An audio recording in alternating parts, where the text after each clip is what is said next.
आज समाज में दो प्रकार की पूजा चलती है, एक तो नकली पूजा और एक असली पूजा।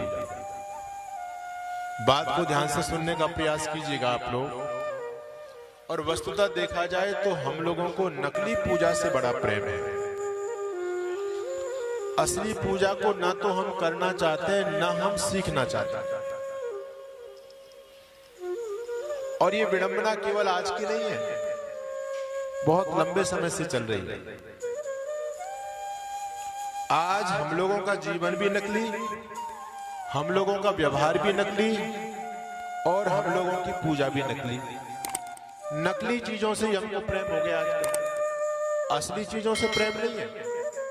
आजकल आप देखेंगे घर के अंदर मार्केट से फूल लेकर के आते हैं लोग और कमरों को सजाते हैं, बेल लेकर के आते हैं। कैसी होती है, नकली या असली? नकली वाली। असली फूल नहीं मिलेंगे लोगों के घर में।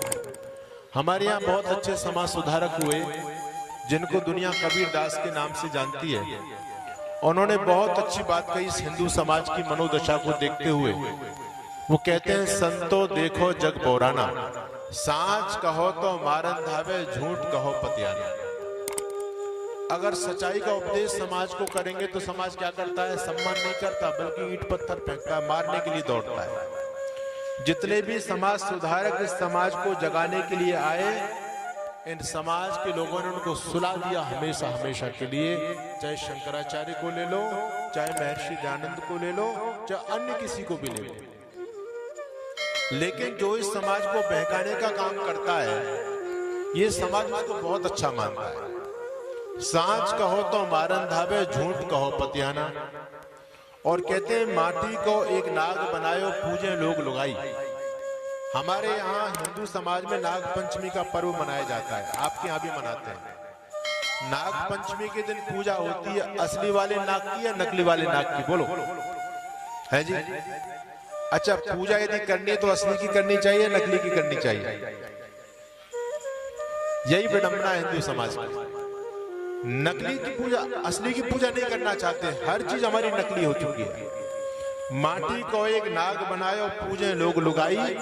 और सांचो नाग यदि घर में निकले तो ले लाठी धमकाई। घर में मैंने देखा है, बड़ी आलीशान कोठी बनाते हैं लोग, कोठी के अंदर मंदिर बनाते हैं और उस मंदिर के अंदर चांदी की या पीतल की एक गाय रखते हैं। और सुबह शाम गृह स्वामिनी गाय को माला पहनाती है, दीपक जलाती है, भोग भी लगाती है। लेकिन यदि असली वाली गाय घर के दरवाजे पर आ जाए तो उसको एक रोटी भी नहीं मिलती, उसमें लाठी डंडे पड़ते और घर से बाहर भगा देते हैं उसको। ये हिंदू समाज की दुर्गति का सबसे बड़ा कारण है कि हम लोग किधर बह रहे हैं। जब तक माता पिता जीवित हैं, जब तक उनका कोई सम्मान नहीं, और जैसे ही माता पिता धरती से चले गए तो लगता है कि धरती पर यही श्रवण कुमार पैदा हुआ है। उनके जाने के बाद सुंदर सा फोटो फ्रेम में मढ़वाया जाएगा, सामने रखा जाएगा, फूल मालाएं चढ़ाई जाएंगी, दीपक जलाया जाएगा, अगरबत्तियां जलेंगी। लगता है कि इसको पिताजी से बड़ा प्रेम था।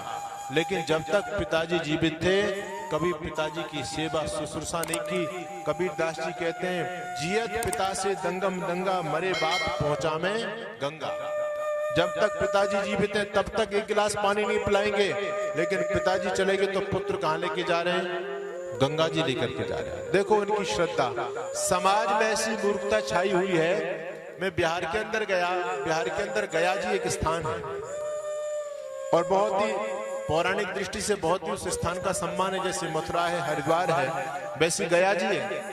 गया जी के अंदर श्राद्ध होते हैं और बहुत दूर दूर से लोग अपने पितरों का श्राद्ध करने के लिए गया जी पहुंचते हैं।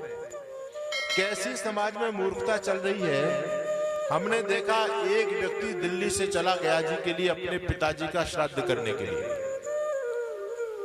गर्मी का समय, ट्रेन में एक भी सीट खाली नहीं, सब लोगों की हालत खराब। टीटी के पीछे लोग घूम रहे हैं कि भैया हमको सीट दे दो, हमारा कंफर्म नहीं हो पाया, पैसे ले लो, कितने भी सीट दे दो।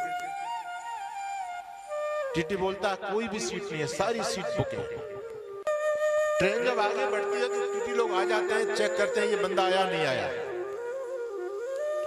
एक सीट बिल्कुल खाली। उस पर कोई नहीं बैठा हुआ, उस पर एक चद्दर बिछी हुई है, तौलिया बढ़िया। टीटी देखता है भैया ये सीट किसकी है? उसका बेटा बैठा है, उसकी पुत्र वधू बैठी है। कहता ये सीट किसकी है? बेटा कहता हमारे पिताजी की है। बोले ठीक है, पिताजी के। चला गया। 2 घंटे के बाद आया, बोले सीट तो फिर भी खाली है।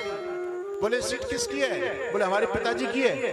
नाम ये नाम पूछते ना, तो नाम जो लिखा हुआ था उसने नाम बोल दिया। उसने सोचा पिताजी कहीं इधर उधर गए होंगे। रात्रि हो गई। अब टीटी के पीछे और दबाव बना। बोले भैया हमको कुछ सीट दे दो, सीट दे दो। टीटी देखता बार बार ये सीट खाली जा रही है, क्या बात है? वो सीट खाली देखी टीटी ने। बाद में आकर के रात को पूछा भैया ये सीट किसकी है? कहता मैंने कितनी बार पूछोगे मेरे पिताजी की है। टीटी बोलता है मैं 10 चक्कर लगा चुका, तेरा पिताजी एक बार भी नहीं सीट पर बैठा। तेरे पिताजी है कहां ये तो बोल। कहता है मेरे पिताजी तो नहीं है दुनिया में। बोले दुनिया में तेरे पिताजी नहीं है तो सीट तेरे पिताजी की कैसी हो गई? कहता है मैं पिताजी का श्राद्ध करने जा रहा हूं गया जी में, तो मैंने पहले रिजर्वेशन पिताजी का करा दिया, पिताजी भी मेरे साथ ही जा रहे हैं, गया जी चले गए। ऐसी मूर्खता इस हिंदू समाज में चल रही है, इसका कल्याण कैसे होगा? इसलिए कबीरदास जी कहते थे जियत पिता से दंगम दंगा, मरे बाप पहुंचा में गंगा। जियत पिता की बात न माने, मरे गंग पहुंचा में। और कहे कबीर सुनो साधो ये कौवा बाप बना। कौवा जो है सबसे धूर्त पक्षी मानते हैं उसको। अगर घर के ऊपर आकर के बैठ जाए तो क्या बोलते हैं? हमारे उत्तर प्रदेश में ढेड़ बोलते हैं। बैठने नहीं देंगे उसको बड़ा गंदा। चाणक्य जी भी कहते हैं कि पक्षियों में सबसे धूर्त पक्षी कौवा है।